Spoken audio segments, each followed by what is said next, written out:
비가 오나 눈이 오나 강남역, 광화문, 보신각 등지에서 수백 수천 명이 모여 한 목소리를 냈습니다. 하지만 이런 사실에 대해 아는 사람은 당시 현장을 지나던 행인 말고는 별로 없습니다. 이들은 왜 거리로 나왔고 언론은 왜 여기에 대해 보도하지 않는 걸까요? 여러분의 고정관념을 깰 이 믿기지 않고 믿고 싶지도 않은 충격적인 세계사적 대사기극의 피해자는 바로 유권자 여러분입니다.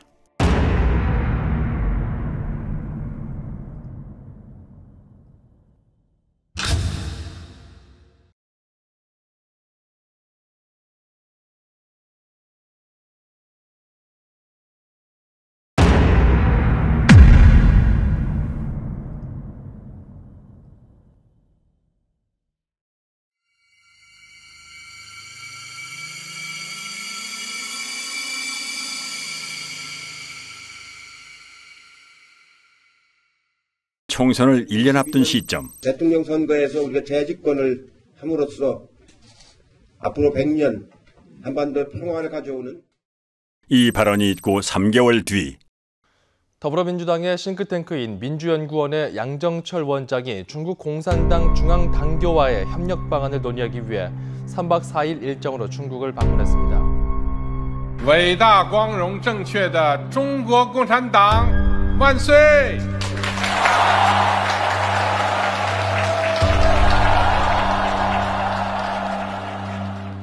그는 자유민주주의와 프롤레타리아 일당 독재 체제 사이에 어떤 공유할 만한 가치가 있다고 판단한 걸까요? 중공중앙당교와 협약을 맺은 다음 날 그는 심천으로 날아가 천재 프로그래머들이 즐비한 세계적인 IT 기업 텐센트를 찾아갑니다. 4.15 총선 한 달 전 전문가 11명의 예측 결과 민주당의 승리를 점친 전문가는 5명, 당시 야당인 통합당의 승리를 점친 전문가 역시 5명, 판단 유보가 1명이었을 정도로 예측 결과는 백중세였습니다. 선거 닷새 전 저는 하여튼 범진보 180, 민생당까지 다 합쳐가지고 비례를 받는 경우에 그것이 불가능한 것은 아니다. 이렇게 보고 있습니다. 와. 선거 하루 전 유시민의 발언을 의식한 탓일까요? 이근형은 지역구 목표를 130석 플러스 알파라고 밝히고 유시민이 말한 180석을 꿈의 숫자라고 표현합니다. 저희가 쉽게 예측하기는 어려운데 지역구에서는 130석 정도를 어느 정도 안정적으로 확보할 수 있지 않나. 그리고 거기에 이제 플러스 알파를 좀 기대하고 있습니다. 180석이라고 하는 것은 저희 입장에서는 굉장히 한마디로 꿈의 숫자입니다. 한마디로 꿈의 숫자입니다. 저도 과거에는 부활못이었어요. 저도 이제 특별감찰관실이나 그 국회 부의장실에서 부정선거 제보나 이런 것들을 접한 적이 있습니다. 그런데 그때는 이상한 사람들이다. 말도 안 되는 그런 거를 이렇게 가져오냐라고 해가지고 사실 제대로 살펴보지도 않았어요. 그냥 부활못이었죠. 그런데 이제 선거 모의 소송을 하게 되고 증거 보전을 하게 되고 이 부정선거의 증거들을 보면 볼수록 심각한 부정선거가 있었던 거예요. 4월 15일 제21대 국회의원 선거일 출구조사 결과가 발표됩니다. 예상 외의 압승에 어안이 벙벙했던 걸까요? 민주당은 패한 쪽이라고 봐도 될 정도로 경직된 분위기입니다. 이근형 역시 환희에 찬 승자의 모습과는 거리가 있습니다. 민주당은 예상을 훨씬 뛰어넘어 그 꿈의 숫자를 현실로 만듭니다. 선거 다음 날 아침 이근형은 SNS에 전략기획팀의 예측이었다며 광역별 판세라는 표를 올렸는데 큰 논란이 일자 바로 삭제합니다. 그 표에는 지역별 예상 득표와 함께 비례대표 17석을 뺀 실제 민주당의 지역구 획득 의석수와 정확히 일치하는 163이라는 숫자가 적혀 있었던 것입니다. 특히 괄호안의 사전투표 보정값이란 표현은 시뮬레이션을 통해 사전투표를 조작한 값이 아니냐는 의심을 불러일으켰습니다. 실현 불가능하다던 꿈의 숫자를 그는 왜 예측이라고 하며 갖고 있었을까요? 더불어민주당이 미래통합당을 누르고 압승했습니다. 민주당은 지역구와 비례대표 의석을 모두 합해서 전체 의석의 5분의 3인 180석 선을 넘겼습니다. 16년 만에 단독 과반을 차지한 것을 뛰어넘어서 사실상 개헌을 제외한 거의 모든 안건을 단독으로 처리할 수 있게 됐습니다. 유례 없는 공룡 여당이 탄생한 겁니다. 반면 미래통합당은 비례정당까지 합해서 개헌 저지선인 101석을 턱걸이로 방어하는 참패를 당했습니다. 그런데 민주당 대선의 1등 공신인 양정철은 예상대로 나온 결과가 무엇이 그리 엄청나고 두려운지 입술까지 파르르 떱니다. 너무 엄청난 결과를 만들어 주셔서 무섭기도 하고 두렵기도 하고 너무 엄청난 결과를 이근영도 비슷한 말을 자주 남깁니다. 선거를 대승리로 이끈 이들은 대체 무엇이 그리 두려웠던 걸까요? 저도 선거를 한 30년 이상 분석을 했지만 이렇게 압도적으로 여당이 승리할 거라는 거는 전혀 예측 못했습니다. 예. 투표는 크게 선거일 전에 하는 사전투표와 선거일 당일에 하는 당일투표로 나누어지지요. 그런데 선관위에서는 투표소 내의 모든 CCTV를 가리도록 규정하고 있습니다. 이 때문에 전국의 투표소는 투표자 수 부풀리기나 기타 의심할 만한 불법 행위에 대해 사후 확인조차 할 수 없게 되어 있는 사각지대입니다. 2018년 지방선거와 2020년 국회의원 선거의 투표자를 비교해 볼까요? 당일 투표자는 고작 13만여 명 늘어난 반면 사전투표자는 무려 310만 명이라는 기형적인 증가를 보입니다. 당일 투표자가 1%도 안 되게 늘어난 반면 사전 투표자는 36% 가까이 증가한 것입니다. 여기에 선관위가 발행한 유권자 의식조사는 의미 있는 방증을 하나 더 제공해 줍니다. 4.15 총선에서 투표를 한 사람만을 대상으로 행한 이 조사에서는 사전 투표와 당일 투표 중 어느 쪽을 했는지를 물었습니다. 이런 문항은 정치 성향과 무관하고 굳이 허위로 답할 이유가 없으므로 신뢰도가 높다고 할 수 있습니다. 공식 개표 결과에서는 사전투표 비율이 40%대였지만 설문조사에서는 고작 29%밖에는 안 됩니다. 여기서 당일 투표자 수는 상대적으로 덜 조작됐을 것으로 추정되므로 실제 투표자 수와 차이가 없다고 가정할 때 당일 투표를 한 1,724만여 명이 전체 투표자의 70.9%이므로 전체 투표자의 29.1%를 차지하는 사전 투표자 수는 1,174만여 명이 아니라 707만여 명이 나옵니다. 무려 466만여 명, 65.9%가 부풀려졌다는 얘기가 됩니다. 한편 부천 신중동 사전투표소의 투표자 수는 18,210명이었습니다. 이는 평균 4.7초당 1명이 투표했음을 의미하는데요. 코로나 때문에 발열 체크, 장갑 착용 등의 추가 절차까지 있던 상황임을 고려할 때 과연 가능한 투표 속도였을지 의문스럽습니다. 게다가 사전투표소는 당일투표소보다 훨씬 적어 비율로는 당일투표소가 4곳일 때 사전투표소는 1곳꼴이었습니다. 사전투표소보다는 당일투표소가 집 가까이에 있을 확률이 훨씬 높죠.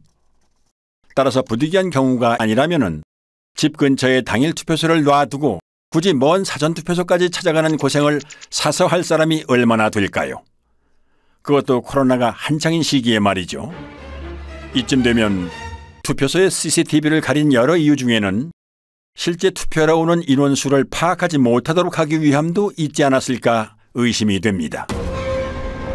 총선 직후 투표지를 삼립방 상자로 운반하는 장면이 포착돼 논란이 일기도 했습니다.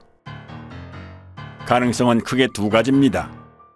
다량의 가짜 투표지 혼입으로 인한 상자 부족 또는 가짜 투표지를 채워놓은 상자.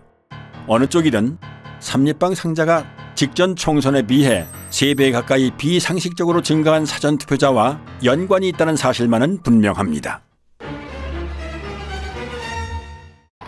표 부풀리기는 실물뿐만이 아니라 디지털로도 이루어집니다. 수상한 정황은 충남 부여에서 목격됐습니다. 당시 현장의 개표 참관인들은 다음과 같이 진술합니다. 1번에 기표한 투표지가 지나치게 많이 남았는데 재분류를 하면 역전됐다. 2번 후보표는 재확인용으로 많이 분류됐다.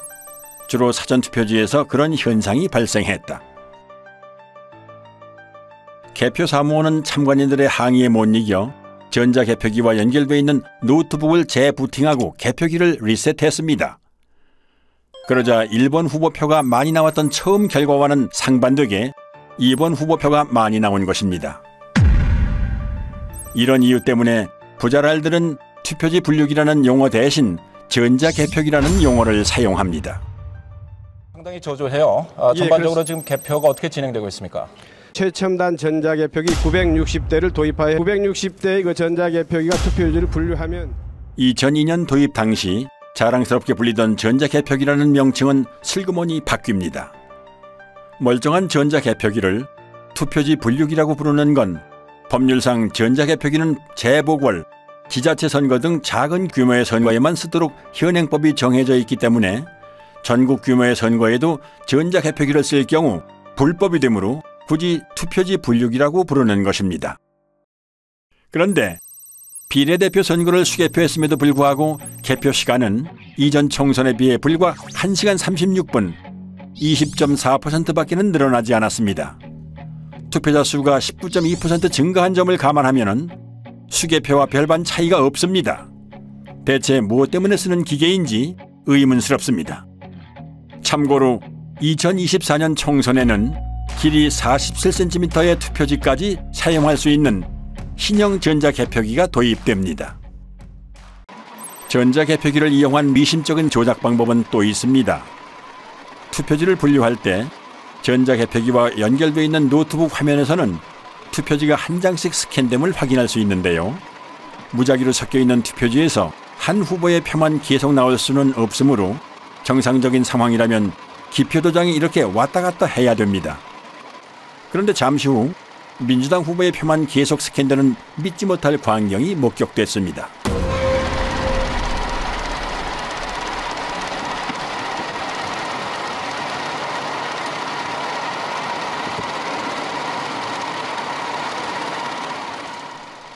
그리고 이런 장면은 부산에서도 참관인의 카메라에 잡힙니다.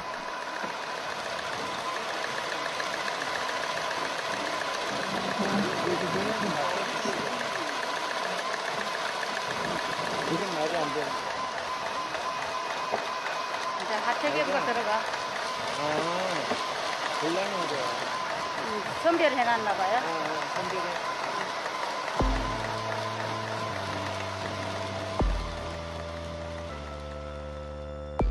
과연 재확인 목적이 맞을까요? 중복 스캔에 대해 선관위에도 질의하고 내부 지침도 확인했지만 그런 내용은 없었습니다.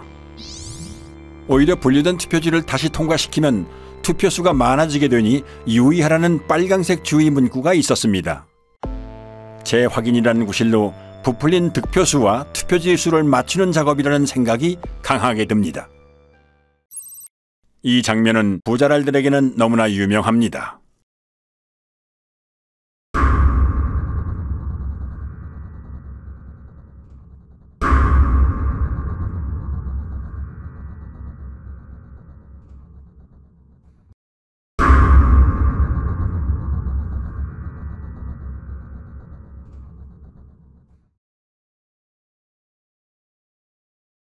그리고 이 개표소에서는 빳빳한 투표지, 이른바 신권 투표지도 목격됩니다. 투표 사무원 손 타고 투표함에 넣을 때 접히고 접히지 않더라도 안에서 하중에 눌리고 개표소 테이블에서 눌리고 이리저리 휩쓸리고 개표 사무원 손까지 타는 투표지가 이렇게 흐트러짐이 없이 신권 지폐 같을 수가 있을까요? 이 밖에도 곳곳의 개표소에서는 전혀 접힌 흔적이 없는 역대 최장의 비례대표 사전투표지와 롤 용지로 출력되므로 절단면이 매끈할 수밖에는 없음에도 불구하고 절단면이 거친 관외 사전투표지 다발 등 상식적으로 납득할 수 없는 투표지들이 목격됐습니다. 전북 전주에서는 교부된 투표용지 수보다 투표함에 넣은 투표지 수가 10장이 더 많이 나온 해괴한 일도 있었습니다. 해명할 방법이 없는 선관위는 이 어처구니 없는 숫자를 지금까지도 홈페이지에 그대로 게재해놓고 있습니다. 이렇게 부풀려진 표는 선거 직후 가장 뜨거운 이슈였던 사전투표와 당일투표 간의 비상식적인 괴리를 만들어냈습니다. 2016년 총선 서울 지역의 히스토그램을 살펴보죠. X축은 사전투표 득표율에서 당일투표 득표율을 뺀 차이를 나타냅니다. 즉, 사전투표 득표율이 당일투표 득표율보다 크면 양수이므로 0을 기준으로 오른쪽, 사전투표 득표율이 당일투표 득표율보다 작으면 음수이므로 0을 기준으로 왼쪽에 위치하게 됩니다. 그리고 Y축은 음면동의 숫자를 나타냅니다. 파란색인 민주당과 빨강색인 새누리당이 중앙에 0쪽으로 몰려있음을 알 수 있습니다. 사전투표와 당일투표의 차이가 크지 않다는 의미입니다. 그럼 2020년 4.15 총선 때의 그래프를 볼까요? 좌우가 대칭된 데칼코마니입니다. 민주당은 모두 양수 쪽에 있으므로 모든 지역에서 사전투표 득표율이 당일 투표보다 더 높았다는 의미이고, 반대로 통합당은 모두 음수 쪽에 있으므로 모든 지역에서 사전투표 득표율이 더 낮았다는 의미입니다. 민주당은 10%포인트 이상 높은 곳이 대부분이고, 통합당은 반대로 마이너스 10%포인트보다 더 낮은 곳이 대부분입니다. 정의당이나 국가혁명배당금당, 무소속이 중앙에 집중되어 있는 것과 대조적입니다. 조작이 주로 민주당과 통합당을 대상으로 행해졌음을 알 수 있습니다. 수백만의 인구가 4년 만에 행한 투표 결과가 이렇게 판이할 수 있을까요? 이번에는 지도로 한 번 살펴보지요. 사전투표 득표율에서 당일투표 득표율을 뺀 차이가 민주당은 플러스 20% 쪽으로, 통합당은 마이너스 20% 쪽으로 확연히 갈립니다. 어떻게 이렇게 상반될 수 있을까요? 코로나로 외출을 꺼리는 마당에 오히려 사전투표율이 사상 최고를 기록하고 28년 만에 최고 투표율을 기록한 점도 의아하지만, 수십, 수백 명도 아니고 수천만의 인구가 일사불란하게 집단행동을 해서 일방적으로 민주당 지지자들만 사전투표에 몰렸다는 점은 쉽게 납득이 가지 않는 부분입니다. 부부층들은 말합니다.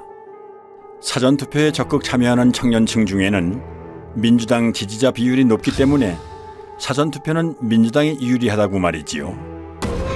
그러나 이것은 엄연한 거짓 정보입니다.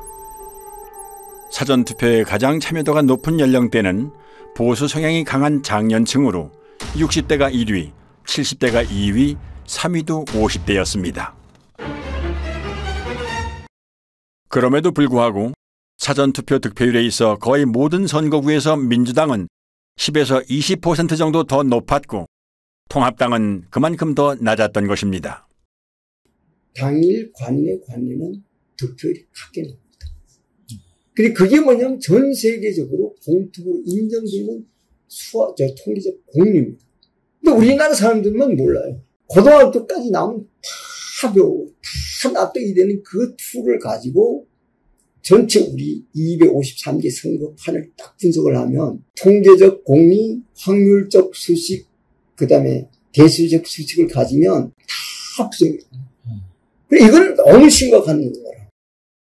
허병기 교수는 고등학교 교과과정에서 가르치는 기초적인 통계 공리를 적용하여 선관위가 발표한 후보자들의 득표수가 실제로 나올 확률을 계산했습니다. 각 선거구에서 관내 사전, 관외 사전, 당일 득표율이 모두 거의 동일하게 나와야 하는 것이 통계의 법칙이지만 4.15 총선 때 선관위가 발표한 양당의 득표수는 이런 기형적인 히스토그램을 만들어냅니다. 왼쪽부터 살펴보면 민주당의 경우 관내 사전투표 득표율이 당일 투표 득표율보다 같거나 높은 현상이 전체 253개 선거구 중 한 곳만을 뺀 252개 선거구에서 일어났다는 의미이고, 통합당의 경우 이런 선거구가 전체 선거구 중 3곳밖에는 안 됐다는 의미입니다. 관외 사전투표에서도 이런 현상은 동일하게 나타났고, 민주당의 경우 사전투표와 당일투표의 득표율을 합친 전체 합계가 당일투표 득표율보다 같거나 높은 현상이 모든 선거구에서 나타난 반면 통합당의 경우 고작 2개의 선거구에서만 나타났습니다. 한마디로 사전투표에서 민주당이 비상식적으로 강세를 보였음을 의미하는데요.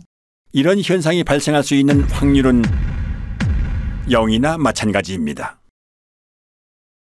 전체 득표율과 당일 득표율의 차이가 선관위 발표대로 될 확률은 2의 253승분의 1, 즉 동전 253개를 던져서 동시에 같은 면이 나올 수 있는 확률로 이는 수천만 유권자들의 비밀 자유선거에서는 절대로 만들어질 수 없는 결과입니다. 그런데 이런 선거 결과는 컴퓨터 프로그래밍을 사용하면 단 몇 줄의 명령어로 쉽게 만들어낼 수 있습니다.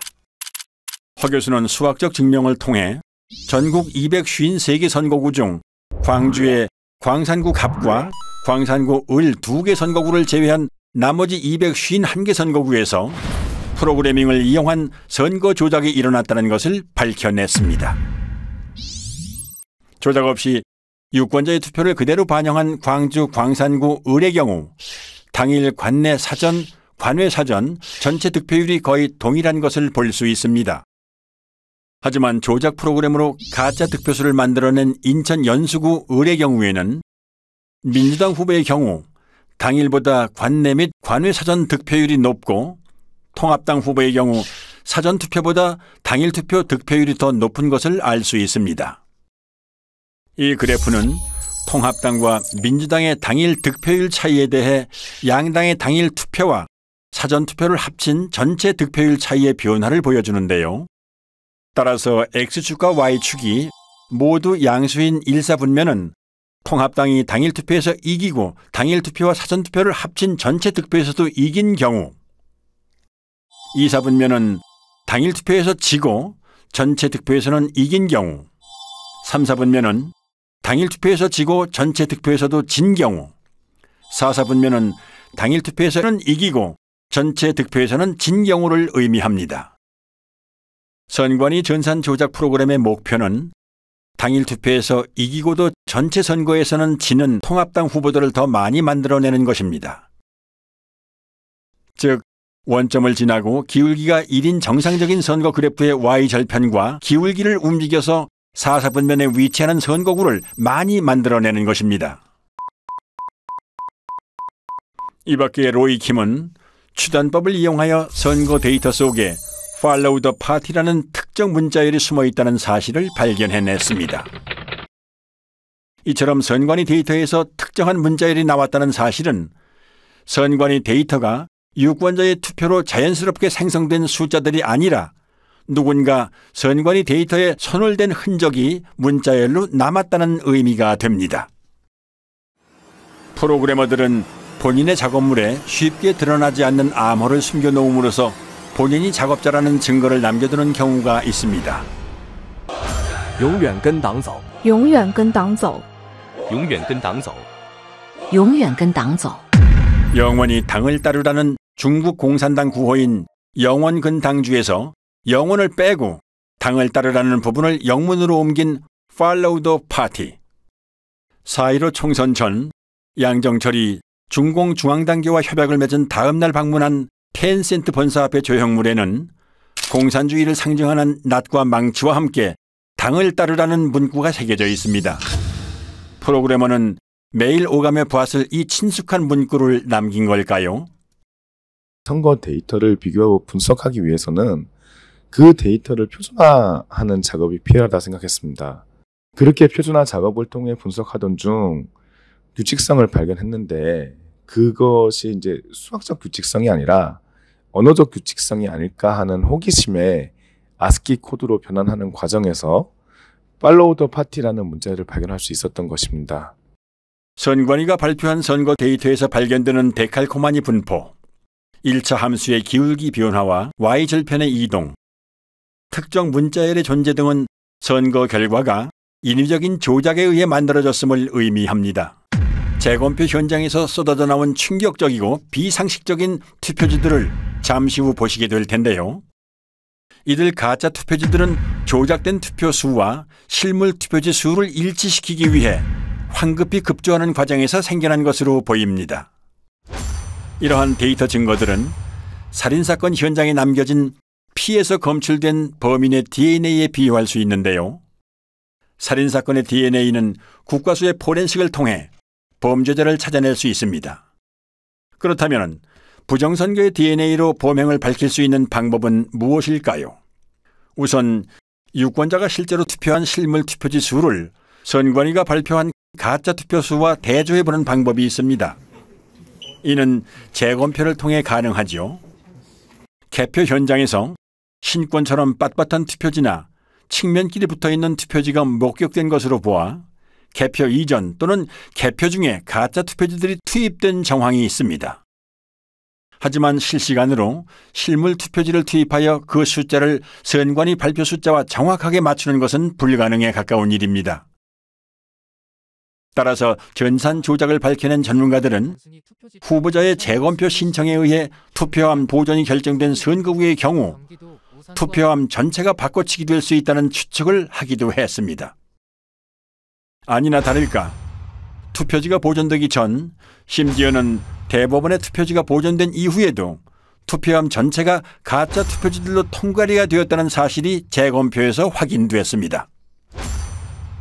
그 물증들을 잠시 후에 보실 수 있습니다. 그렇다면 이제 커다란 의문이 남습니다. 선거일에 내가 행사한 한 표는 지금 어디에 있는 것인가? 내 지역구에서 당선된 국회의원은 내가 직접 뽑은 게 아니라 선관위 컴퓨터가 뽑은 가짜란 말인가? 유권자의 입장에서는 당연히 이런 심각한 질문을 던져볼 수밖에 없습니다. 한편 부정선거 범죄의 DNA를 확인할 수 있는 또 다른 방법은 선관위 서버를 포렌식하는 것입니다. 선관위가 발표한 선거 데이터에는 가짜 득표수를 만들어낸 통계적 증거가 남고 서버의 로그 파일에는 그 조작 프로그램을 운영한 흔적이 남기 때문입니다. 선관위는 재검표가 있기 전 추석 연휴를 틈타 서버 이전을 시도했습니다. 모든 서버는 전원을 켜고 끈 기록, 외부로부터의 접속 이력이나 사전 투표용지 발급 이력, 데이터베이스 수정 이력에 이르기까지 컴퓨터가 관여한 모든 사건을 자동으로 남기도록 설정되어 있으므로 가히 핵심 증거라고 할 수 있습니다. 그런데 데이터를 새 서버로 옮김으로써 이 모든 기록을 없애버릴 수 있는 것입니다. 비유를 하자면 휴대폰을 교체할 때 사진이나 연락처만 옮기고 운영체제 업데이트 이력이나 통화 이력 등은 옮기지 않는 것과 마찬가지인 거죠. 한마디로 디지털 포렌식이 불가능해지는 것입니다. 선관위는 서버 교체는 아니라며 보도자료까지 배포하지만 이미 신뢰를 잃은 선관위의 말을 곧이곧대로 믿는 건 어리석은 선택입니다. 이에 인천 연수구을 민경욱 후보의 재검표 소송을 맡은 변호인단은 중앙선관위 서버에 대해 증거 보존을 신청하지만 기각됩니다. 기습적인 이전 시도를 알아차린 시민들은 선관위 관악청사 앞에서 경찰과 밤새 대치하며 서버 이전을 막기 위해 필사적으로 저항하지만 역부족이었습니다.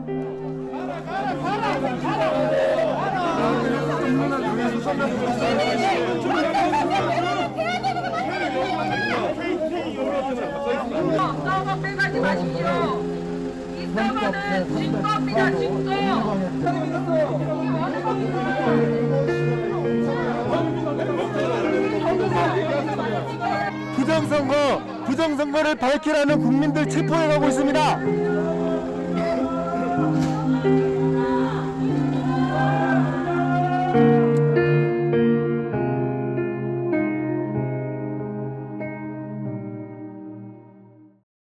선관위는 이 물음에 답해야 합니다. 부정선거 범죄의 DNA가 어떻게 선관위가 발표하는 선거 데이터에 남게 되었는지, 우리 유권자들이 던진 진짜 투표지들은 지금 어디에 있는지, 포렌식의 핵심 증거가 되는 선관위 서버는 왜 빼돌렸고 지금 어디에 있는지, 만일 선관위가 이실직고하지 않는다면 수사를 통해 부정선거 범죄자를 검거하고 진실을 밝혀내야 합니다. 총선 직후 인터넷에는 비상식적인 선거 결과에 대한 의심의 글이 잇따라 올라왔습니다. 집단지성의 뜨거운 토론이 이어졌고 밤잠을 줄여가며 만든 다양한 분석 자료도 올라왔습니다. 사람들의 의심은 커져갔고 마침내 부정선거임을 확신한 사람들이 거리로 나와 부정선거 규명을 외쳤습니다. 검정 옷차림에 검정 우산을 든 블랙 시위가 전국 곳곳에서 일어났고 단체가 만들어졌습니다.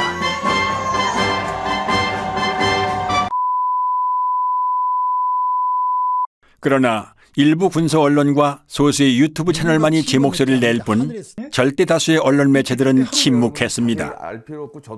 오히려 나무위키 같은 좌편향 사이트나 일부 언론은 음모론으로 폄훼하기까지 했습니다. 진중권은 부정선거 의혹을 제기하는 사람들을 정신병자 취급했습니다. 아군에게 총구를 겨누는 사람도 있었습니다. 광주 사태 북한군 600명 투입설과 사전투표 조작설은 국가기관의 판단을 부정한다는 공통점이 있습니다. 중앙선관위의 투개표 관리는 세계적 공정성을 인정받고 그 음모를 기가 막히게 만들어내는 생산공장이 김어준을 비롯한 그 집단들이 존재하죠. 지금 보수 진영에도 그 음모론이 파고들었습니다. KBS의 기자들은 선배이기도 한 민경욱 대표를 비아냥거리기까지 했습니다. 말도 안 되는 소리 하지 마시고 4년 뒤에 잘 하세요. Follow the party, man. Follow the party. 이거 BGM으로 막 파리 음악 틀어줘요. 이렇게. Party, man. 이거 나올 때다 둠시 했을 건데 공들여 기사를 안 보기 시작했어요. 그러니까 이만희가 재림 예수일 수 있는 거지. 그런 거지. 이만희가 재림 예수일 수도 있죠. 우리가 모르지.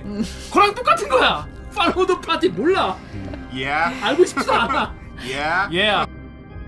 정작 최대의 피해자인 미래통합당은 꿀먹은 벙어리였습니다. 아니 몇몇은 오히려 민 대표 등 의혹을 제기하는 사람들을 비난하고 성토했습니다. 민경욱 의원이나 저 같은 사람들은 계속 정치를 하는 사람들이기 때문에 뭐 이런 정도의 국가적 혼란을 야기했으면은 민경욱 의원이 오르면은 제가 정치 그만두면 되는 것이고요. 뭐 제가 오르면 민경욱 의원이 좀 여기 좀 정치적인 책임을 지셔야 되지 않나 이런 생각이고, 같은 동료 국회의원이 국제 사기꾼이 되는 이런 현상에 대해서는 묵과해서는 안 된다. 조직적인 부정선거를 계획을 했다면 이런 얼빵한 증거를 일부러 남겨두겠냐. 그리고 등에 칼을 꽂았습니다. 총선 부정선거 의혹을 제기해온 민경욱 전 의원이라든가 과격한 발언으로 논란이 됐던 김소연 변호사 등이 자리를 내려놓게 됐습니다. 수학적으로 이렇게 분석을 해보면 하면 할수록 이건 부정이다 이런 이야기가 마음속으로 확신이 생깁니다. 이건 100% 부정이다. 예를 0.001%가 부정이 아니다 그게 아니라 100% 부정이라고 나온다. 관내 당일이 일어날 여기 선거 이번에 4.15 선거가 일어날 확률을 계산해 보면 몇 경분이 이래. 이 선거판은 도저히 이 세상에 존재하지 않는 선거 결과라는 게. 경기도 구리시 개표장에서 참관인으로 활동했던 이종원 씨는 색상이 다른 투표지들을 수상하게 여겨 선관위 직원에게 이의를 제기했지만 묵살당합니다. 그래서 경찰에 다시 신고하지만 선관위가 경찰의 진입까지 막았고 그 와중에 타인에게 건네받은 기표 안 된 투표용지 6장을 민경욱 대표에게 제공하는 공익 제보를 합니다. 신고를 했었습니다. 경찰이 개표 참관까지 들어와서 확인하는 중 선관위 사람으로 보이는 사람들한테 쫓겨났습니다. 그 중에 누군가가 저한테 의혹이 있으니 이것도 신고를 하세요 하고 주셨던 투표 용지가 제가 우리 옆에 계시는 민경욱 의원님한테 전달하게 된 동기입니다. 앞으로 사법기관이라든지 검찰이라든지 특별히 선관위라든지 이런 데 조사에 응해서 성실히 제가 조사할 용의가. 결국 이 의인은 절도를 했다는 누명을 쓰고 구속 수사까지 받은 끝에 1년 6개월이란 긴 기간을 복역합니다. 의심스러울 때는 피고인의 이익으로 판단한다는 형사법의 대원칙을 뭉개버린 엽기적인 판결이었습니다. 당시 실형을 확정한 대법원 3부에는 선관위원장 노정희가 소속되어 있었습니다. 한편 언론은 민 대표가 투표용지를 오인했다며 날조 보도까지 합니다. 일련번호 붙어있는 당일 투표지입니다. 당일 투표지입니다. 또 민의원의 주장과 달리 해당 용지는 사전투표가 아닌 본투표용인 것으로 드러났습니다. 중앙선관위 조사 결과 민의원이 입수한 투표용지 6장은 사전투표가 아니라 총선 당일 본투표 뒤 남은 용지였습니다. 모든 언론사는 선관위가 악의적으로 왜곡한 보도자료를 그대로 받아 쓴 걸까요? 아니면 알아서 충성한 걸까요? 4.15 총선은 누가 봐도 미심쩍은 선거였던 탓에 선거 직후 역대 최다의 선거 무효소송이 무더기로 접수되었고, 부정선거를 줄기차게 주장해온 민경욱 대표는 가장 먼저 소를 제기합니다. 선거에 관한 소청이나 소송은 다른 쟁송에 우선하여 신속히 결정하고 재판하여야 합니다. 소가 제기된 날부터 180일 이내에 처리하라, 이렇게 되어 있습니다. 하지만 대법원은 처리 기한을 4배 이상 훌쩍 넘긴 800여일 만에야 이 소송을 처리합니다. 중앙선거관리위원회는 선의의 피해자인지 아니면 부정선거의 주범이며 공범인지 국민들이 지켜볼 것입니다. 그런데 많은 사람들이 공감을 안 하는 게 문제예요. 지금이 어떤 시대인데 이랬단 말이에요. 얼마든지 내년에도 또 신청을 해보겠어요. 해가지고 제가 교육을 시키고 싶어요. 사전투표 절대로 해서는 안 되고. 기다리고 기다리던 인천 연수구을 재검표가 소를 제기한 지 1년도 넘어 마침내 열립니다. 황당하게도 대법원은 사진과 동영상 촬영을 허용하지 않거나 극도로 제한합니다. 선관위는 투표지 이미지 파일 원본은 없다며 사본을 제출합니다. 투표지 이미지 파일이란 투표지가 전자개표기를 통과할 때 스캔되면서 저장되는 파일로 원본 파일을 확인해야만 진위 확인이 가능합니다. 사본에는 이미지 생성 시간 등의 핵심 정보가 없기 때문입니다. 그러므로 사본을 제출한 자체가 파일이 조작된 것임을 자인하는 셈이었습니다. 그런데 다행히도 중국 또는 다른 어디에선가 급조됐으리라 추정되는 투표지들은 품질이 조악하다 못해 엉망이었습니다. 투표관리관 도장의 빨간 잉크가 일장기처럼 원형으로 뭉개져 글자를 제대로 알아볼 수가 없는 이른바 일장기 투표지가 나왔고, 지역구 투표지 하단에 비례대표 투표지 일부가 인쇄된 배춧잎 투표지도 나왔습니다. 프린터에서 롤 용지로 출력하는 사전 투표지에서는 절대 나올 수 없는 측면끼리 붙은 자석 투표지. 아니 동영상 촬영해도 되나? 네네네. 제가 그 권한. 아 그래? 계속 촬영 중이에요. 됐습니까? 이거 안 띄워진다. 어머나, 이게 뭐야? 안 띄워진다 이거. 이 접촉면을 자세히 한번 찍어볼게요. 이게 어떻게 붙어 있는지. 이렇게 하니까 떨어지네. 비지미 또는 이발이라고 불리는 재단 잔여물을 달고 있는 투표지. 이거는 자르다가 만 거 같아요. 네, 제가 지금 동영상 찍었습니다. 이거 한번 뒤집어 주실 수 있나요? 계속 카운팅가? 이것도 네. 옥년 이동이네요. 네. 이것도 옥년 이동입니다. 네네네. 그럼 저희가 그 옥년 이동.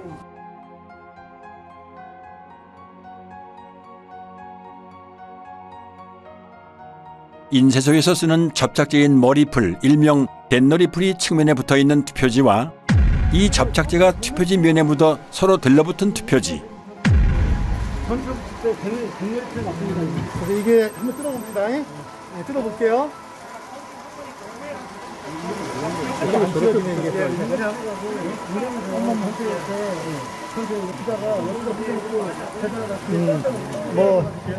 별도로 계산하면 될 것 같아요. 새 지폐처럼 빳빳한 신권 투표지. 투표지를 촬영 못하게 노트를 올려놓고 손으로 가립니다.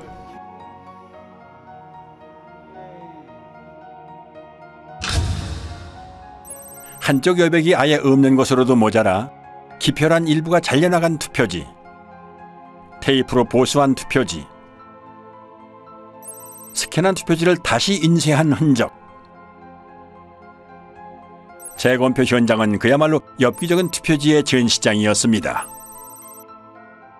물론 증인신문 때 해당 투표소의 사무원들은 투표 당시 그런 투표지를 보지 못했다고 증언합니다. 민경욱 대표는 이런 투표용지에 투표한 사람을 찾는다며 10억 원을 내걸고 신문에 전면 광고까지 냈지만 그런 투표용지에 투표를 한 사람은 아직까지도 나오지도 않고 있습니다.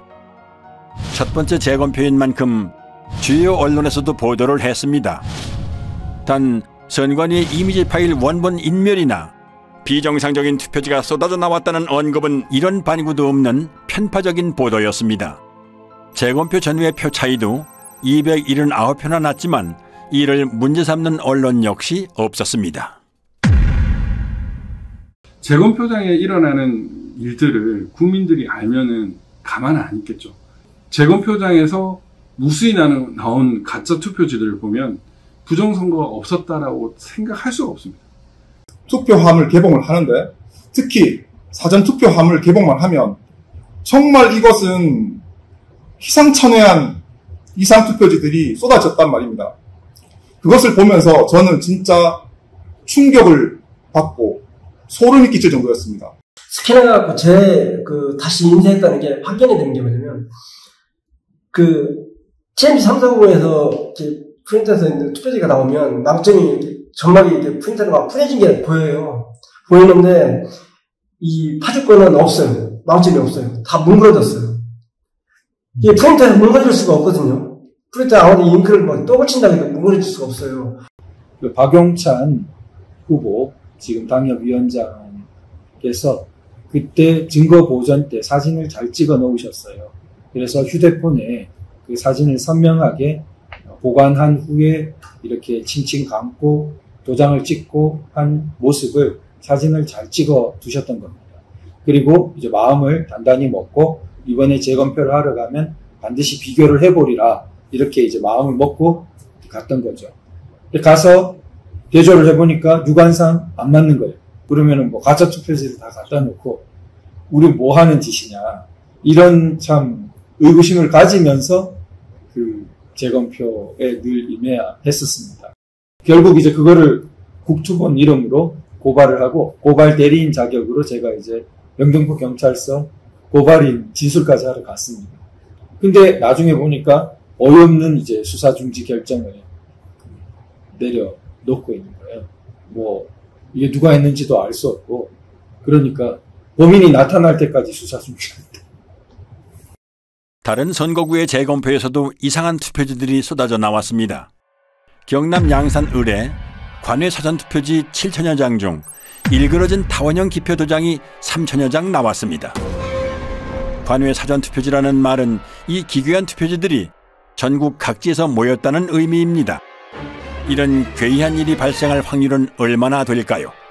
또한 정규용지 중량인 평량 100g보다 50%나 무거운 150g짜리 투표지 다발도 나왔고 자석 투표지, 한쪽 여백이 없는 투표지, 그리고 영등포구 을에서는 미사용 투표지 중 일련 번호가 아예 없는 투표지도 나왔습니다. 신고는 약방의 감초입니다. 오산에서는 투표지를 가로지르는 검은 줄도 발견됐습니다. 이 투표지들은 엄격한 품질 검사를 통과해야 납품 가능한 당일 투표지입니다. 여기 뭐 점이 찍힌다든가 뭐 피가 들어간다든가 하면 안 되죠. 측면이 너덜거리는 테이프 붙은 투표지와 접착제 붙은 투표지, 검표한 옛날 기차표 같은 투표지, 테이프 접화면이 맞지도 않는 투표지, 비스듬히 잘려나간 측면에 도장까지 이상한 투표지, 사람이 아니라 인쇄기가 찍은 듯한 기표 도장,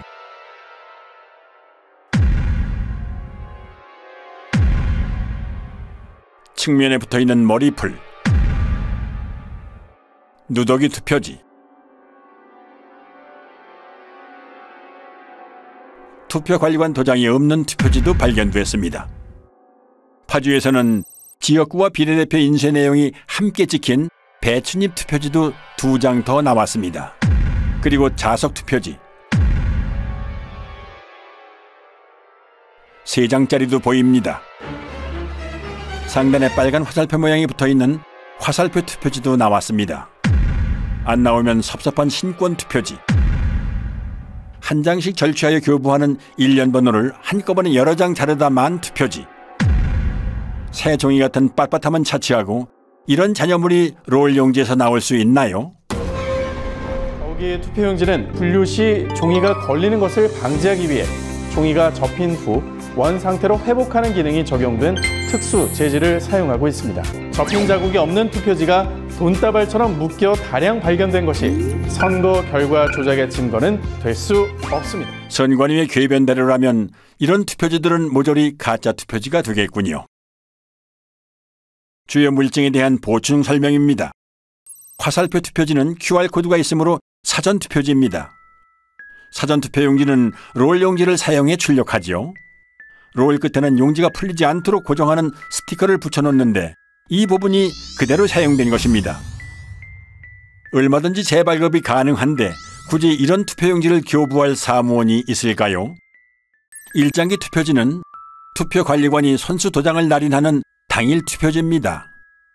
관리관이 사용하는 도장은 잉크가 내장돼 있어 인주가 불필요한 만년 도장인데요.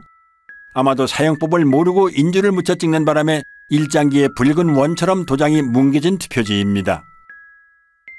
참고로 일장기 도장은 송도 이동 제6투표구의 총 투표지 1974장 중 1000장 이상이 나왔습니다.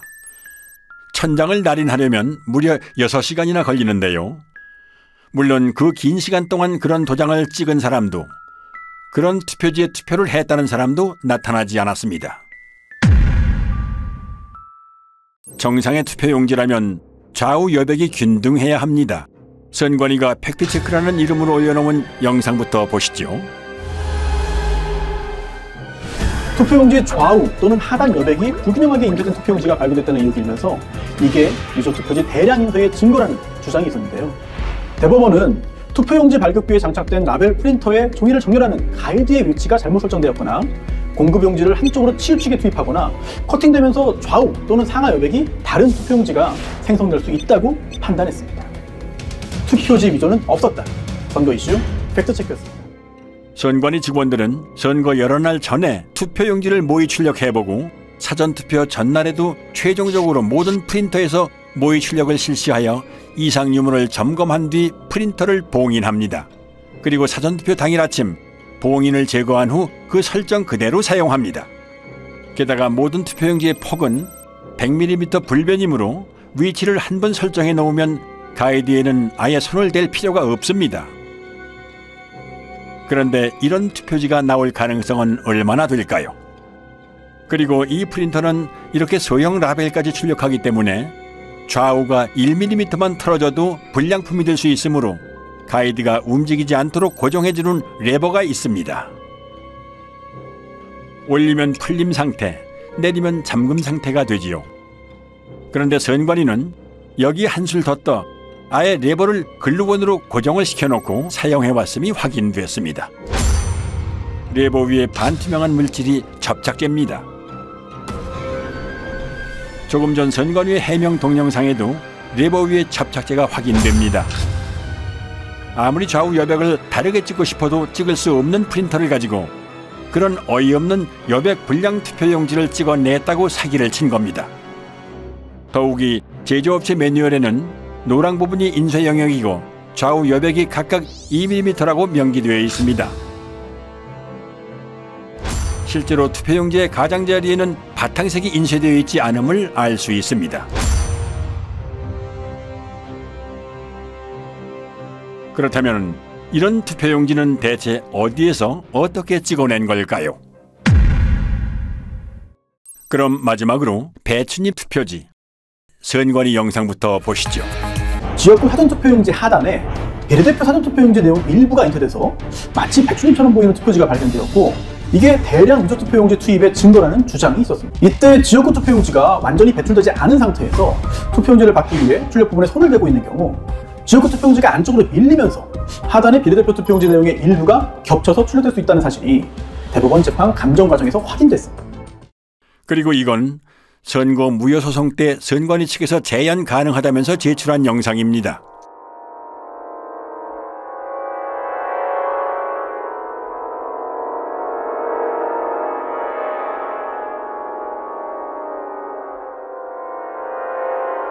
발상은 참신했지만 반박 불가한 여러 증거가 투표지에 남아 있었습니다. 선관위에서 사용하는 사전투표용지 발급기는 앱손사의 3색 잉크젯 프린터입니다. 잉크젯 프린터는 헤드가 좌우로 움직일 때 헤드에 달린 노즐에서 서너 가지 색의 잉크가 일제히 분사되어 색을 만들어내지요. 반면 가짜 투표지 인쇄에 쓰인 인쇄기는 순서에 따라 한 색상씩 개별적으로 찍어냅니다. 즉, 잉크젯 프린터는 여러 색을 동시에 찍어내지만 인쇄기는 색상별로 차례대로 찍어낸다는 커다란 차이점이 있는 것입니다. 옅은 색으로 인쇄된 파랑, 노랑, 녹색 부분이 보이시죠? 비례대표 투표용지 색상인 녹색은 파랑과 노랑이 섞여 만들어지는 색이죠. 그런데 이 투표지의 파랑과 노랑은 왜 서로 다른 위치에 찍혀 있을까요? 앞서 설명드린 대로 잉크젯 프린터로 녹색을 출력하려면 파랑과 노랑을 동시에 동일한 위치에 분사해야 하므로 이 투표지에서처럼 두 색상이 각기 다른 위치에 찍히는 일은 결코 일어날 수 없습니다. 즉, 이 파랑과 노랑은 인쇄소 인쇄기에서 파랑을 먼저 찍어낸 후에 노랑을 찍어내는 과정에서 발생한 흔적으로 인쇄소에서 찍어낸 가짜 투표지라는 결정적인 증거가 되는 것입니다. 또한 국회의원 선거 투표라는 글자가 곡면을 따라 인쇄된 것도 원통을 사용하는 인쇄기 인쇄의 흔적입니다. 평면으로 배치된 잉크젯 프린터의 노즐에서는 일직선으로 배열된 글자가 곡면으로 출력되는 일은 일어날 수 없습니다. 그리고 국회의원 선거 투표라는 글자 아래에 선거 투표라는 글자가 중복으로 인쇄되어 있습니다. 희미하게 보이는 노란 글자까지 치면 최소 3개입니다. 게다가 빨간 선관위 청인도 얼핏 보이는 것만 최소 2개입니다. 설마 투표 사무원이 2번 이상 여러 번 갖다 댔다고 하지는 않겠지요. 또한 한국경제당 아래에 위치한 친박신당이 더 위에 찍힌 것도 설명할 수 없는 부분입니다. 참고로 이런 인쇄 불량은 인쇄 중 찢긴 용지 일부가 원통에 달라붙은 것을 모르고 계속 작업할 때 일어나는 현상입니다. 사실 배춧잎 투표지의 증거는 이것 하나만으로도 충분합니다. 투표용지 출력에는 낱장이 용지가 아니라 이어져 있는 롤 용지를 사용하므로 앞에 투표용지가 절단되는 순간 다음 투표용지는 이미 상당 부분 인쇄를 마친 상태가 됩니다. 즉, 지역구 투표용지가 배출될 때 비례대표 투표용지 가장 윗부분의 선거명과 청인은 이미 인쇄를 마친 상태인 것입니다. 이 영상을 한번 보시죠. 선거용지 2장을 받으면 지역구 투표용지 배출에 바로 이어서 비례대표 투표용지가 나오는 모습입니다. 아무리 재빨리 들이민다 해도 비례대표 투표용지 상단부에 선거명과 청인은 찍힐 틈을 허용하지 않습니다. 그러므로 이런 현상은 일어날 수 없는 것입니다. 제가 그랬습니다. 대법관님, 원상회복종이, 형사기억종이 선관위한테 좀 가져오라고 해주십시오. 대법관은 세 분한테 박준희 변호사가 가가지고 이건 인쇄해서 제대로 거지 우리 국민들이 찍은 투표지가 아니다라고 이렇게 설명을 했더니 조재현이라는 그 대법관이 안 듣겠다고 고개를 돌려버렸어요. 어이없는 사실은 투표지 중량을 비교하거나 루페로 인쇄 상태만 비교해봐도 쉽게 진위를 파악할 수 있음에도 불구하고 대법관들이 이런 요청을 묵살했다는 점, 그리고 이런 표들이 유효표로 인정됐다는 점입니다. 정말 다 바꿔놨었습니다. 사전투표, 당일투표 전부 가짜였습니다. 금촌 이동 투표로 경우에는 투표로에는 이상 투표지들이 기재됐는데 관리관 날인 없이 약수무장이 나갔다. 또 그 번호표 미절치 상태로 한 장이 나갔다. 오전 시작할 무렵에 그런 일이 벌어졌다고 기재되어 손글씨로 되어 있습니다. 그러니까 누군가가 분명히 적은 것이죠. 그렇다면 이것은 재검표 때 나온 금촌 이동 이 투표지들은 진정한 투표지가 아니고 뭔가 바꿔치기 된 투표지가 아니냐. 이상하다. 투표록에는 투표관리관의 실수로 도장을 찍지 못했다라고 이렇게 20장을 찍지 못했다고 했는데 재검표장에는 전부 다 찍혀서 나온 이런 특이한 현상이 있어요. 개표장의 투표지들과 재검표장의 투표지들이 다르다라는 얘기죠. 이런 빳빳한 이런 성질뿐만 아니라 투표록, 개표록에 있어서의 그런 심각한 차이도 이런 부정선거를 입증하는 그 증거라고 할 것입니다. 촌 이동 미투표소 경우에는 상당히 이제 우리 이때까지 많은 의혹들이 총 어떻게 보면 정점에 이른 그런 사례로 볼 수 있지 않을까. 물론 비례대표 투표지 같은 것들이 이제 검증되어서 막 열렸다면 거기도 감당할 수 없는 물증들이 있었을 거라고 생각됩니다. 근데 그 부분들이 다 닫혀버린 상태로 지금 현재 우리에게 남아있는 것 중에서 상당히 강력하게 이렇게 현상을 보여주는 부분이 아닌가 생각합니다. 이 사람들이 한 번도 하지 않은 게 있습니다. 비례대표 투표함을 하나도 열지 못했어요. 비례대표 투표함을 하나도 열지 못한 이유가 있겠죠. 너무나 엄청난 증거들이 쏟아질까 봐 두려웠던 거죠. 비례대표 투표지에 대한 중요성은 초기부터 강조되었습니다. 워낙 이게 길어가지고 특별히 위조하기가 어렵다. 표시가 많이 날 거다. 이렇게 생각했기 때문에 처음부터 증거 보전을 할 때부터 문제가 됐어요. 증거 보전을 할 때 비례대표 투표지까지 하도록 법원 명령이 나왔는데 선관위 국장급에 해당되는 사람이 그 지역국장인가요? 아니 판사를 막 그렇게 판사의 권위도 무시하고 그걸 증거 보전을 못하게 했거든요. 그리고 뒤에 따로 가서 했거든요. 이미 뭔가 또 손을 썼겠죠. 아마도. 그러니까 그때부터 벌써 비례대표 투표지가 자기들에게 엄청나게 약점이 있었던 거죠. 비례대표 선거 무효 소송은 3년 만에 재판을 열었는데 그 첫 기일에 모든 증거 신청을 기각하고 바로 변론을 종결하고 선고기일을 잡고 기각 판결을 내렸다는 말입니다. 이런 재판이 있을 수 있습니까? 참고로 자유통일당이 제기한 비례대표 선거 무효소송 주심인 민유숙 대법관은 투표지에 대한 확인은 물론이고 이렇다 할 변론 기회조차 부여하지 않고 서둘러 소를 기각해버리는 불법적인 행보를 보였습니다. 민경호 의원이 연설로 제일 마지막 공판할 때 가가지고 제가 참고인으로 설명을 했는데 제가 그 얘기했어요. 이게 부정이 아니다 그러면 전 세계 고등학교 통계학 책을 다 바꿔야 합니다. 그러나 2022년 7월 28일 인천 연수구울 선거무효소송 판결일 천대엽, 조재현, 이동원은 세계 사법 역사에 길이 남을 최악의 판결로 선거무효소송을 기각하며 사법정의를 도륙합니다.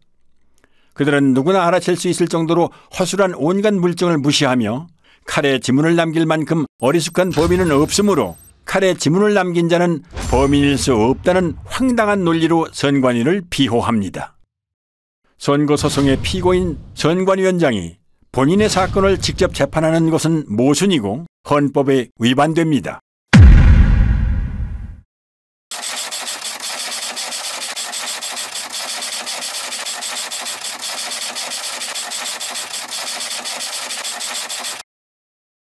(4월 15일) 총선 선거 무효 소송을 기각했습니다. 법원의 판단을 존중합니다.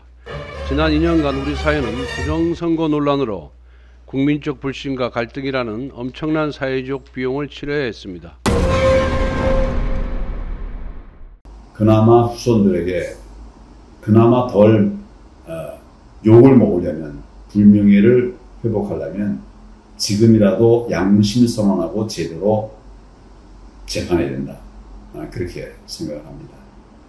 사전투표지나 당일투표지를 불문하고 모두 다 법원에 제출하기 이전에 선관위가 발표한 후보별 득표수에 맞춰가지고 투표자들이 던진 투표지를 모두 다 파쇄 내지 소각 처리하고 인쇄소에 새로 만든 투표지들을 투입해가지고 법원에 제출했기 때문에 빳빳한 신권다발 투표지라든지 배춧잎 사전투표지라는 이런 부정투표지가 나온 거 아닙니까?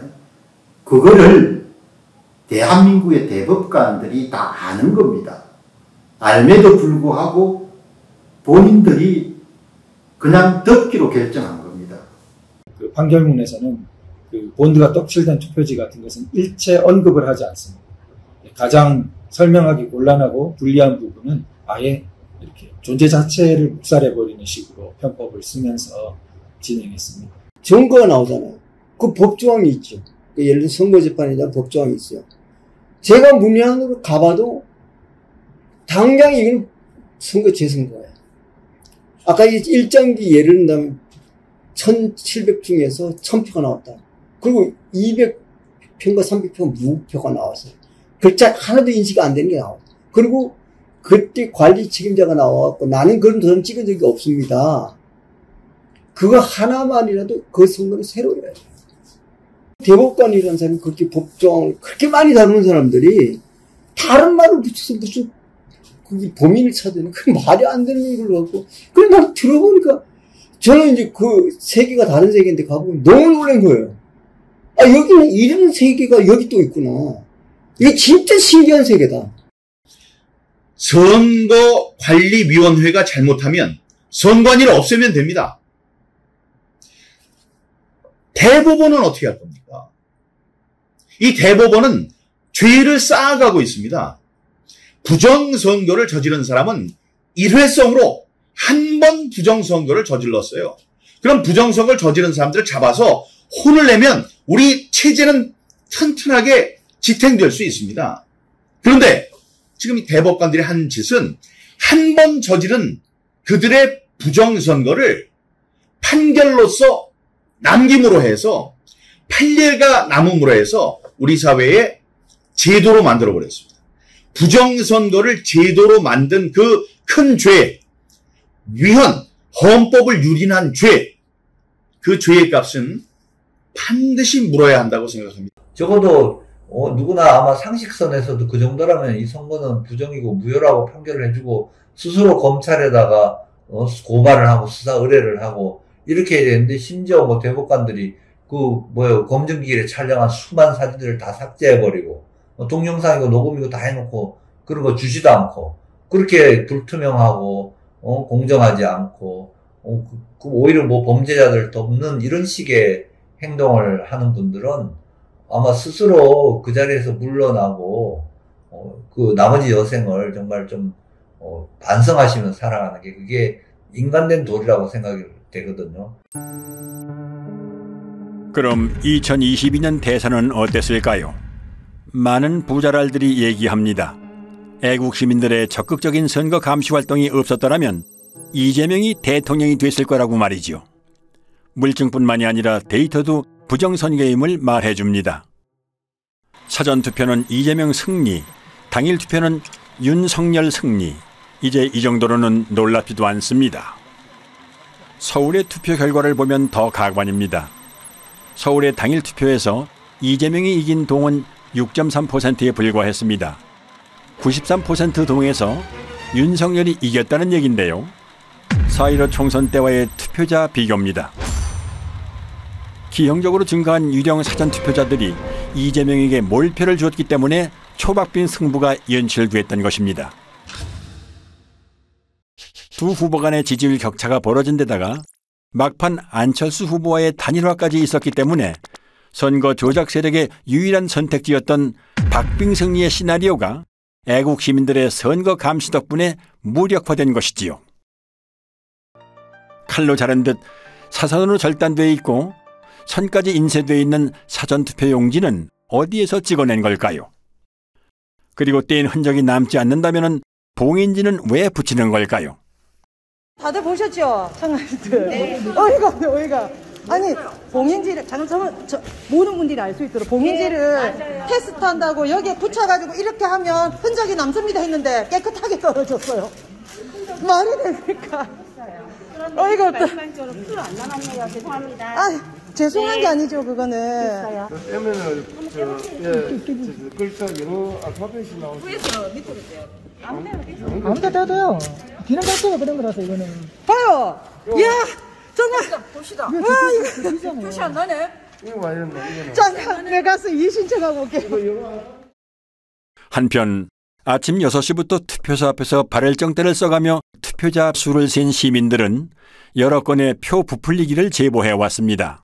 서울 강서구 등촌 1동 제4투표소에서 시민이 계수한 당일 투표자 수는 1640명이었으나 선관위 집계는 1782명이었습니다. 이런 제보는 계속됩니다.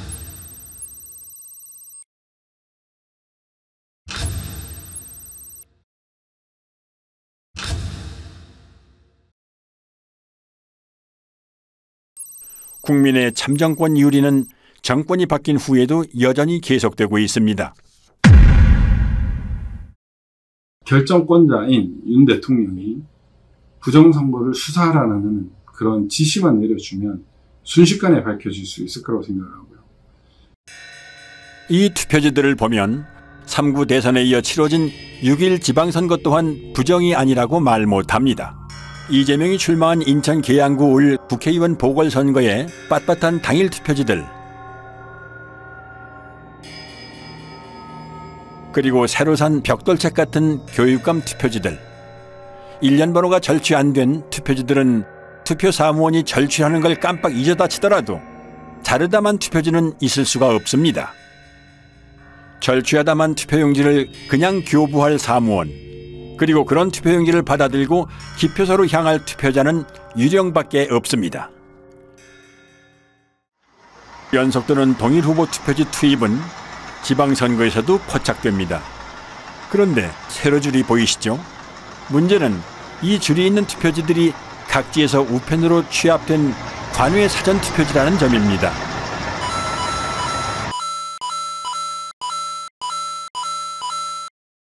눈 깜빡할 사이에 줄이 있는 투표지 10장이 연속으로 지나갔습니다. 경자 위에 희미하게 짧은 줄이 있는 첫 번째 투표지에는 죽전 이동이라고 찍혀 있는 것 같군요.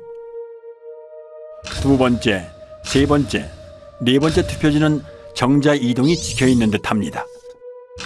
다섯 번째는 서현 일동으로 보이는군요. 여섯 번째 투표지는 판독이 힘든데요. 공주의 옥령동 아니면 진주의 옥봉동일까요? 일곱 번째는 정자 2동, 여덟 번째는 정자 1동, 아홉 번째는 희흥동인가요? 어쨌든 별개의 지역입니다. 마지막 열 번째는 서당 1동처럼 보이는데 정확히 판독은 안 되지만 아무튼 처음 나오는 동입니다. 투표지에 세로줄이 있는 것만으로도 매우 수상한 일인데 각지에서 취합된 세로줄 투표지가 연달아 모여있을 가능성은 얼마나 될까요? 당연히 여러 투표소에 관리관 도장이 찍힌 가짜 투표지를 어딘가에서 한꺼번에 찍어냈다는 증거인 것입니다. 문재인 정부에서 실시한 4.15 총선과는 달리 6.1 지방선거, 국회의원 보궐선거, 교육감 선거는 윤석열 정부에서 실시된 선거들로 정권이 바뀐 후에도 여전히 부정선거가 자행됐다는 정황을 보여줍니다. 따라서 이들 선거에서 부정이 있었다면 마땅히 그 책임은 윤석열 대통령이 져야 합니다. 법학자들, 변호사들 침묵하고 있습니다. 이런 잘못된 진행에 대해서는 잘못된 절차 진행, 잘못된 재판에 대해서는 비판의 목소리를 내야죠. 왜 안 냅니까? 이 시대를 살았던 기자들은 지난 4년의 공백기간, 그 양심의 공백기간, 이 사회의 목탁, 무관의 제왕, 칼보다 강한 펜을 휘두르지 못했던 그 자신들의 죄를 앞으로 오랫동안 고백해야 될 겁니다. 이 배춘입 투표지로 투표한 사람이 존재한다고 가정을 하지요. 선관위는 QR코드 확인을 통해 이 투표지로 투표한 사람이 누구인지를 특정할 수 있습니다. QR코드 맨 마지막 7자리의 일련 번호가 투표자마다 다르게 부여되기 때문이지요. 사전투표소에 들어서서 본인 확인을 하고 투표용지를 발급받는 순간 투표자와 투표용지가 매칭되고 기표된 투표지는 전자개표기를 통과하면서 누구에게 투표했는지가 컴퓨터에 저장되므로 누가 누구를 뽑았는지를 확인할 수 있는 것입니다.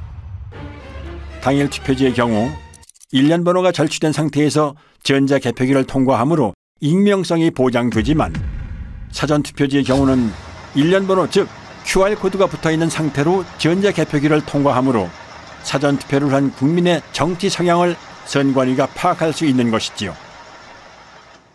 설상가상으로 여론조사 업체들은 조사 전화번호를 통신사로부터 직접 받는 게 아니라 선관위 산하에 여심위를 통해 받도록 되어 있습니다.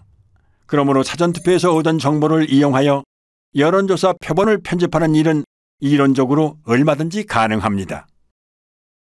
입맛에 맞게 편집된 여론조사 표본은 조작된 결과를 만들어내고 이에 영향받은 중도층의 민심은 표심에 반영될 수밖에는 없습니다. 여기에 선거 조작이 더해지면 선거 결과는 특정 정당이 유리하고 기타 정당에는 상대적으로 불리하게 나올 수밖에는 없고 이런 악순환은 시간이 흐를수록 고착화할 것입니다. 이렇게 선관위가 제출한 자료를 보면 투표자가 누구였고 그 사람이 몇 시경에 몇 시 몇 분에 투표를 하러 왔고 그 사람의 주소지가 어디고 이런 것들이 딱 적혀져 있습니다. 결국 QR코드와 그 투표 시간을 이렇게 연동을 하게 되면 누구인지를 바로 확인할 수 있는 그런 상황이더라고요. 결국에는 비밀투표 원칙이 위배되고 있다라는 것을 스스로 자인을 했는데 선관위는 지금도 그걸 부정을 하고 있죠.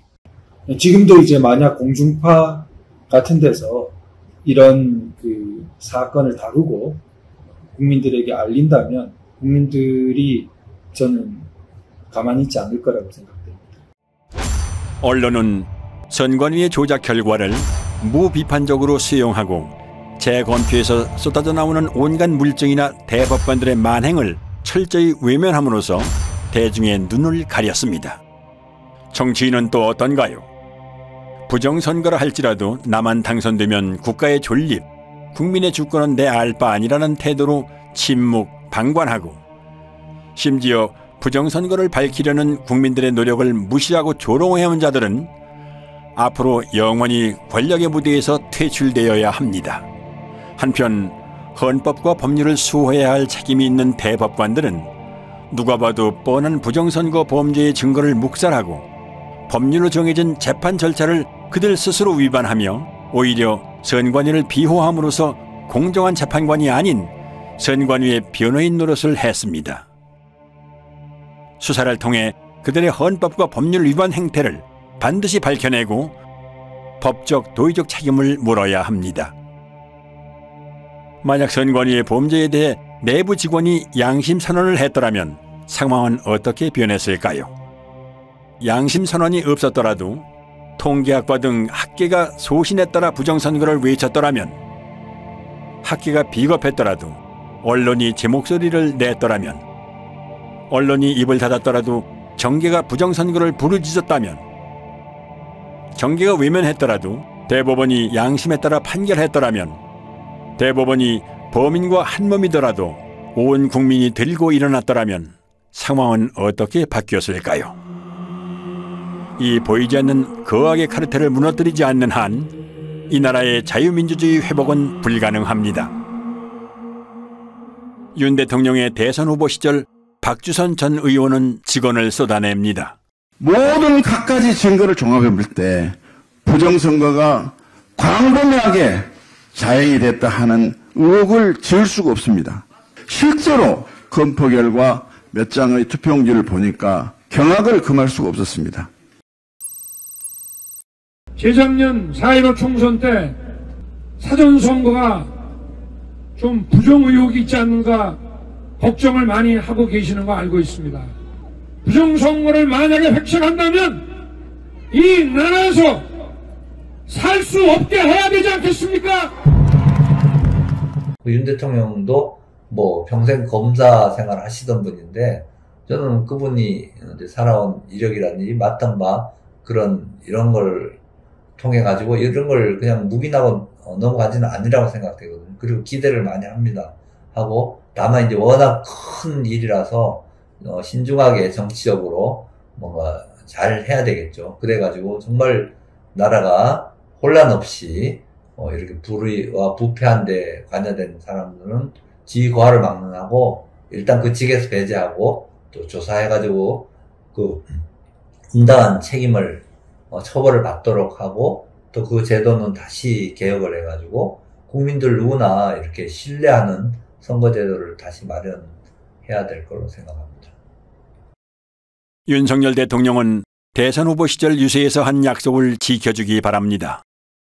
비상식적인 통계적 증거와 숱한 물증이 나왔음에도 수사에 착수하지 않는다면 정부 수반 또한 공범입니다.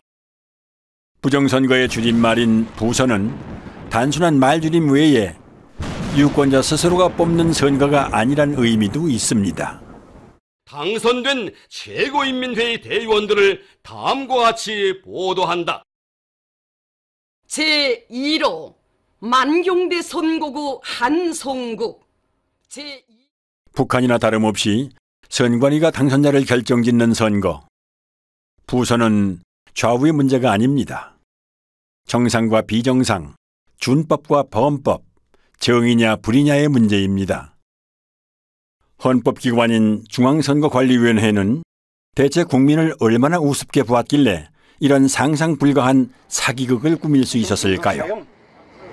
부정선거 사용. 특정 정치 세력이 선관위하고 야합이 돼가지고 30년, 50년 장기 집권을 한다고 한번 생각해 보시기 바랍니다. 나라에 뭐가 남겠습니까? 선거가 무너진다는 것은 모든 질서가 다 무너지는 것이고, 그러면 이제 선거를 장악한 사람들 뭘 원하겠습니까? 자기들끼리 해먹을 거 아닙니까? 자기들끼리 해먹기 위해 가지고 결국은 외세와 결탁하게 될 것이고, 그 외세가 결국은 중국 공산당이 될 거 아닙니까? 우리가 체제를 유지할 수가 없는 거죠. 이거를 한국 사람들이 그냥 무기나 넘어가겠다. 뭐 그럼 노예로 사는 겁니다. 예. 여론 조작으로도 모자라 국민의 참정권까지 도둑질하는 보고도 믿기지 않는 사상 최악의 범죄 카르텔. 체제의 근간을 위협하는 이 거악의 범죄 집단을 해체하고 다시 정상적인 자유민주주의 국가를 되찾기 위해 부정선거는 하루빨리 규명되고 재발 방지를 위한 대수술에 착수해야 합니다. 1960년 3.15 부정선거에 분노한 중고등학생, 대학생들이 정확히 한갑자를 돌아 60년의 세월이 흐른 2020년 힘들게 지켜온 자유민주주의가 무너질지도 모른다는 위기감에 또다시 거리로 나오셨습니다. 백발의 등도 굽었지만 나라를 염려하는 뜨거운 마음만은 60년 전 그대로 간직한 채 거리로 나오셨습니다. 이제는 60여 년 전 거리로 나온 청년들에게 빚을 갚아야 할 때입니다. 4.15는 발음나는 대로 의미를 부여한다면 이렇게 쓸 수 있습니다. 역사상 으뜸가는 오점, 영원히 지워지지 않을 커다란 오점이 남았습니다. 세상은 부정선거 같은 일이 어떻게 있을 수 있느냐는 듯 마냥 평화로워 보이지만 지금 우리가 살고 있는 곳은 국민 주권을 유린한 거악의 부정선거 카르텔이 국회의원을 만들고 대통령을 만드는 끔찍한 독재 국가입니다. 나는 헌법을 준수하고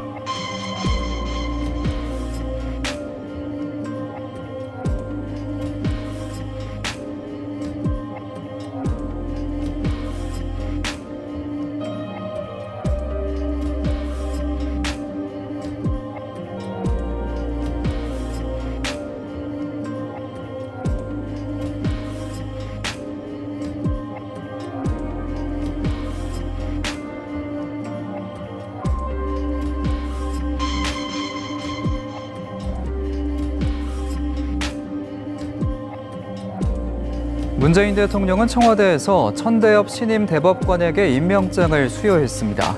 문 대통령은 환담에서 평생을 모범적으로 살아온 법조인이자 사법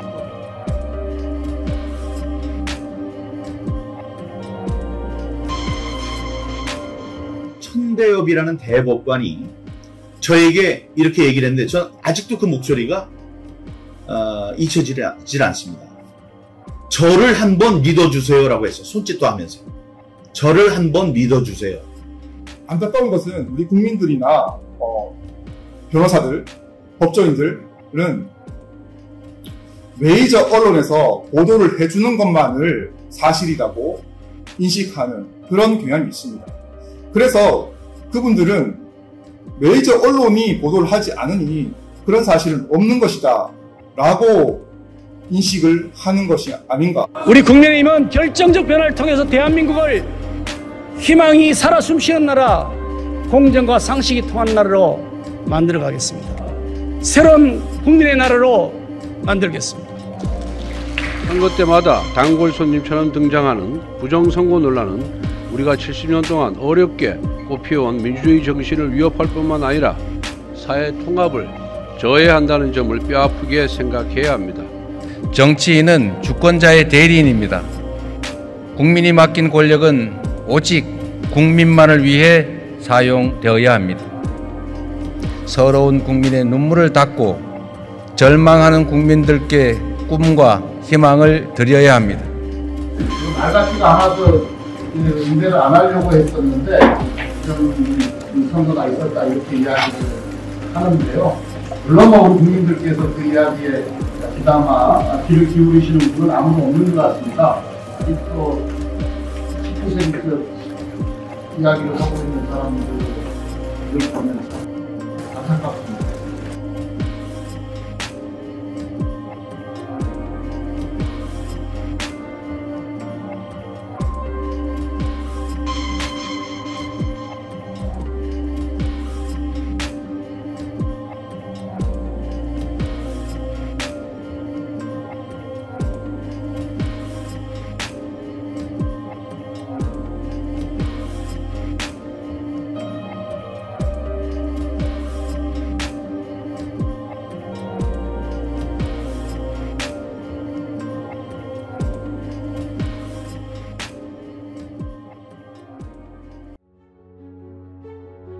수사를 통해 부정선거의 진상을 규명하고 관련자를 처벌하고 잘못된 선거 제도를 뜯어고쳐 우리의 권리를 되찾고 나라를 바로 세울 것인가?